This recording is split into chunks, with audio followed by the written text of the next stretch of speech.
Thank you for joining me in the Quip Corner again today. Today we'll, as you already know, be speaking to the author whose bio was at the end of yesterday's video. Feel free to check out her bio before you proceed or after you watch this. All said, see you in a bit.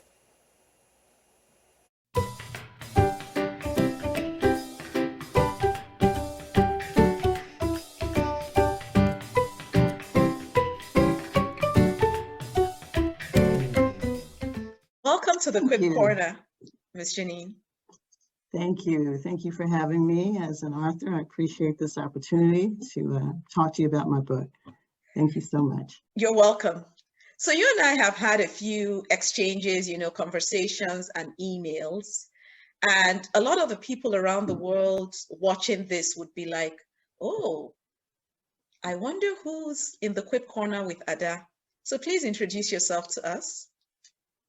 Well, my name is Jeaninne Stokes. I'm in the Quip Corner with Ada today. I am a Christian author, educator, and author coach. And I live in Arlington, Texas, home of the Dallas Cowboys. Welcome. Glad to be here. Yes, we're really, really delighted to have you in the Quip Corner. So you said you're an author coach. Can you tell us a bit about your book and why you wrote it? I always like to hear the backstory. Certainly. This is my book. It's called Lessons from the Writing Wilderness, How I Survived the Journey to Become a Christian Author and How You Can Too. The book is really a memoir and a how-to.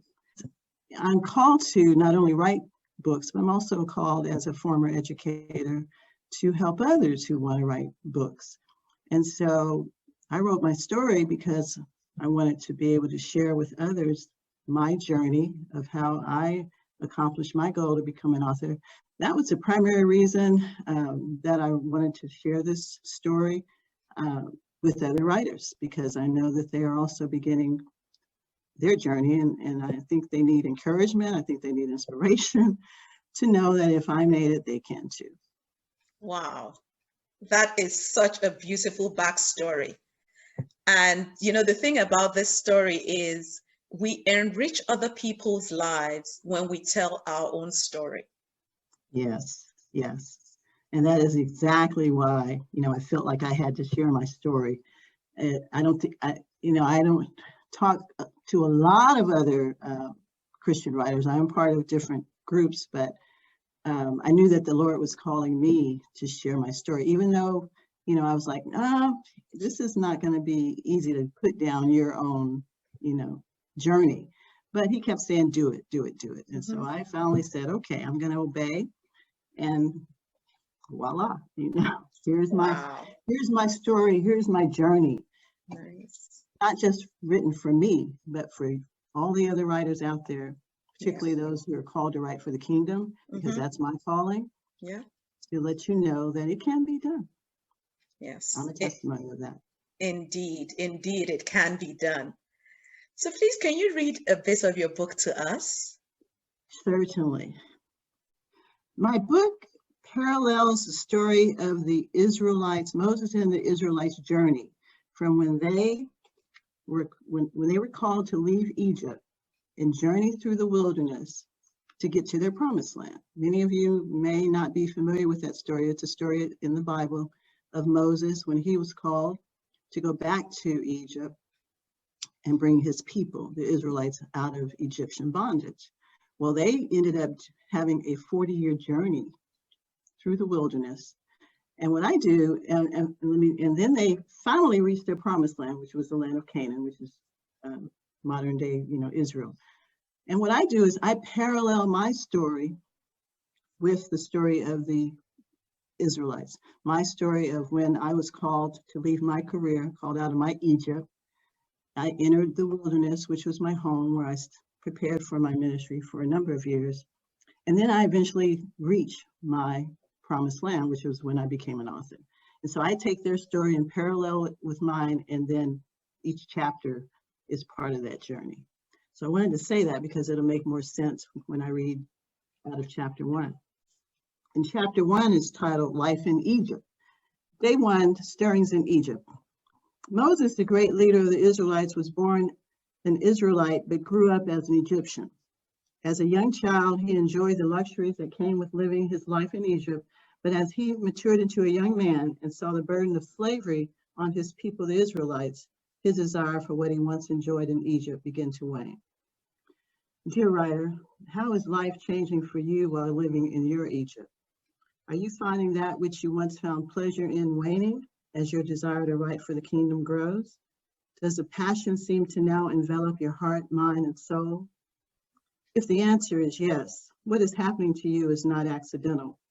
This new passion just may be the work of the Holy Spirit stirring up a new desire that was not there before, a desire to use your talents to make a greater impact in the world.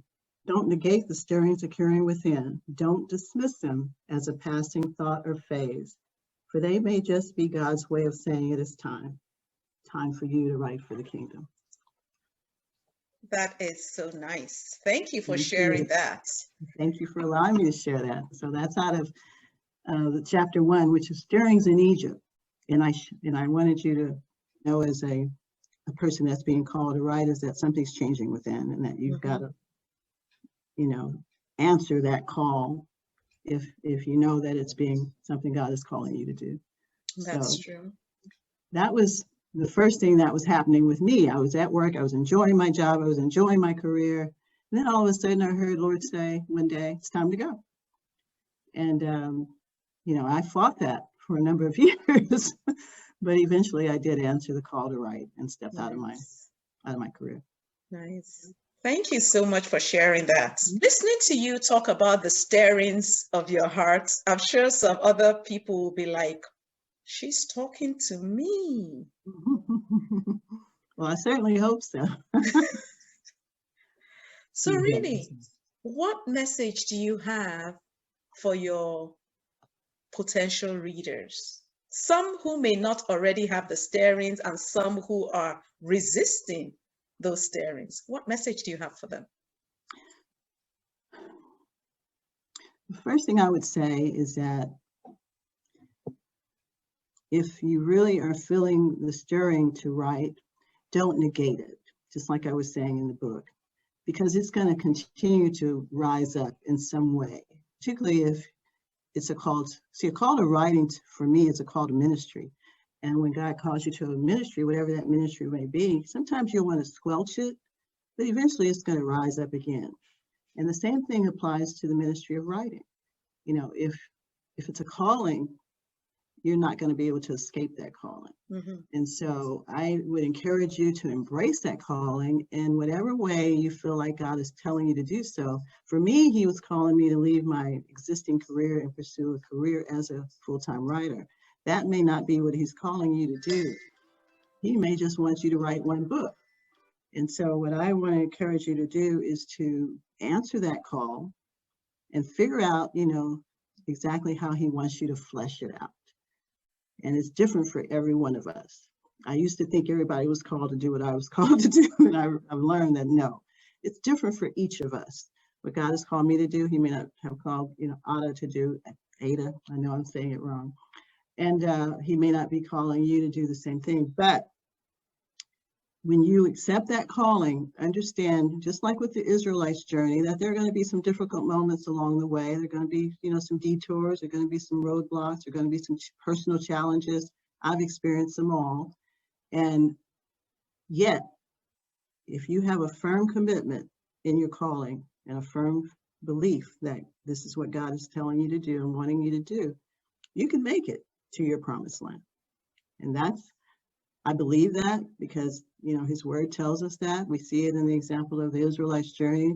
We see it in my example. And that's, again, why I wrote the book, to let you see that, oh, she made it. She's a testimony. If she did it, so can I. And that's what I want to convey to aspiring authors. And that I'm here, also as a personal coach. That's part of my ministry. That if you want to talk to me on a one-on-one basis and get coaching, I can also help you with that. So that's really the message that I want to convey today. you're going to have your doubts. You're going to have your, your personal challenges. I share in the book how I encountered a personal challenge along the way and became a breast cancer survivor. And what I had to do to, remind myself that instead of thinking I was going to die, that, well, maybe there's a purpose in my writing from this experience, and that's what I had to learn, that, okay, God still wants me here. He still wants me to write, but I have to use this experience as part of my ministry. So I just want to encourage you, wherever you are, to embrace that calling of writing. If you know that's something that you are wanting to do and you've been putting it away, you've been squelching it, it's going to always rise up. It's not going to go away, because the calling never goes away. Thank you so much for that message to aspiring authors. As Christians, we know that there are times when, you're like, yes, I heard the Lord, but really, can somebody else speak to me? Yeah. And when I was listening to you, the picture in my mind, because that's how my mind works, is I just saw a picture of Jonah, running away from the Lord's assignment. Yeah. I think I did that for about a year. Oh. After I heard the call to go. Mind you, I had just gotten promoted at my job into a really nice position. I was like, okay, I'm good. And then one day I heard on the way to work him say, it's time to go. And like Jonah, I ran from it. It's like, no. And, but, like Jonah, you come back to what God is telling you to do. Yes, indeed. Yes, even though indeed. you sometimes have to go into the belly of the fish.